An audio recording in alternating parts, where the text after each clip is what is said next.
Good evening. This is Tom Alexander. This is a special U.S. stock market report. It is Monday evening, June 29th. And I didn't do a weekend video this week. So I said yesterday, I put it in a report yesterday. I sent out that I would do one today. And I think it's going to be pretty timely. But I want to start by this. Tomorrow, I am going to be trading live with my friend Scott Pulcini.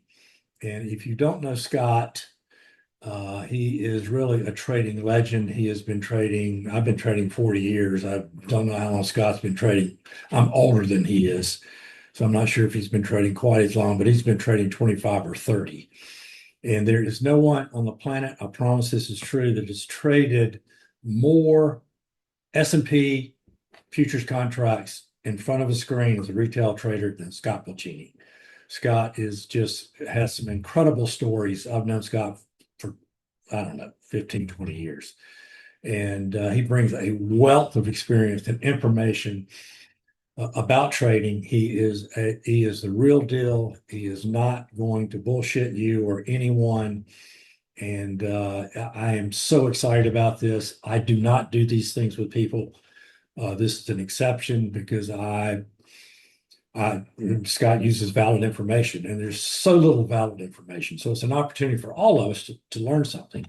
In particular, Scott uses the Bookmap software that helps identify where orders are placed on the order book. Now, this is a natural segue for Scott because when he started trading, he didn't trade off charts, he traded off the dome. And the guy is a master at reading order flow, and he's been doing it longer than any of these clowns that you see on YouTube. So I hope you'll join us. It's free. I've sent the link out. I sent the link out in the weekend report. It is actually in this email, the email that notified you of this video. It's in there as well.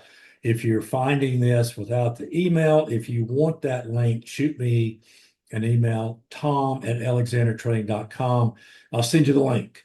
No catches, no sell pitches. This is it's going to be an incredible 2 or 3 hours. Scott and I have a lot of stories, and hopefully you guys will learn a little something from both of us. I know I'm looking forward to learning from Scott.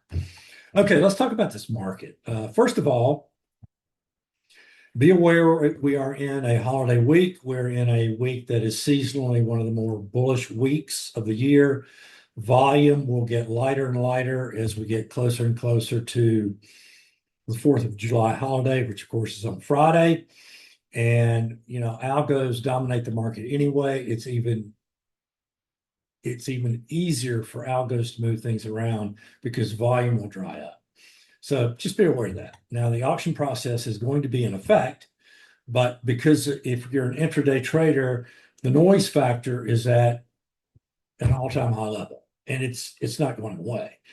I'll talk more about this in particular in the webinar tomorrow with Scott, and you'll get both our takes on that. But let's look at the charts and talk about what's going on a little bit. Let me share my screen.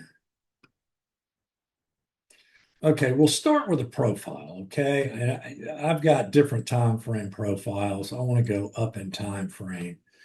Move this around. Here we go. Okay, so this is the quarterly auction. Now, the second quarter auction is going to end in a day. And the second quarter auction was pretty incredible because it started in April and then it truncated into the inevitable. And I talked about this constantly in my nightly reports to members, and I talked about it constantly in the weekend reports.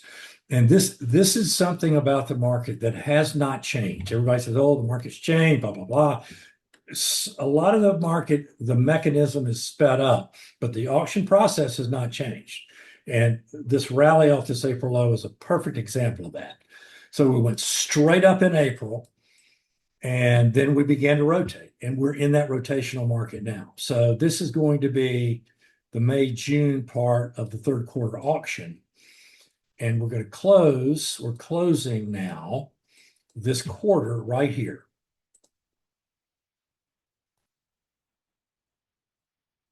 This is going somewhere in here, but this is the close as of today. You have one more day of trading. Now we're closing above the high volume node for the past 2 months from an auction market profile perspective. And that's where we are there. Now, the other indices are in various similar stages of development. The equal weight S&P has been relatively strong. This is the June auction. It's near its high. If we look at the New York Composite, broad index, new all-time closing high today.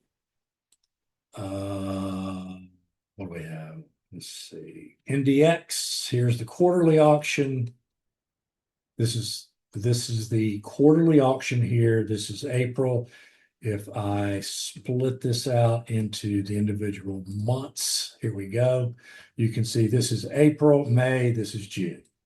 So you had this historic ramp that continued into May, and then we began to rotate, which was inevitable. This is classic auction market, three-step process.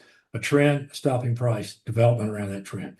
This happens on the 1-minute chart. It happens on monthly chart, it happens on daily charts, any time frame. The auction process is in effect in all degrees of time, all the time. That's actually tradable information. It's not paint by the numbers, but it's tradable information. Okay, so let's look at the cash charts. I'm not going to go through every single index. The point is we're in a bull trend. The market, we have some disparate activity, which we've had all year among and between the different indices, with one index leading today, another index leading tomorrow, one trading at a new all-time this week, another one trading a new all-time next week. And this hopscotch back and forth is going on. But the bottom line, all the indices are either in new all-time highs, have just made new all-time highs, or are just below new all-time highs. The bull market is intact. Okay, let's look at cash indices here. And here's the NDX. The most important level for the rest of the week is going to be this pivot low from last week, right here. Now, we close tonight in the cash market just above this gap. So this will be an important level tomorrow. And, I'm going to be a little bit surprised if we don't print new all-time highs this week. Again, I get surprised all the time. And if I'm wrong, then we'll close below this level. If we close below this level, I'm wrong and something is awry, and that opens up numerous downside possibilities. Okay, SPX, very similar. I posted this in the PDF I sent last night. Extremely tight 4 consecutive closes. This was effectively balance. After balance, you have a transition into a trend. That's what happened. Now we got into this gap, did not close it. The Dow, I think, closed a new all-time high. This is a new all-time closing high, not a new all-time print high. Friday's low is going to be an important level, and then last week's low here is an important level in the Dow. What else are we looking at? What can I show you? The Russell. Did the Russell make a new all-time closing high today? Did it? Yes. The Russell, new all-time closing high. So you get the picture. The bull trend is intact. This is typically a bullish week. Looking forward to trading with Scott tomorrow morning. I hope to see you guys there. You guys have a good evening, and I hope I'll see you in the morning.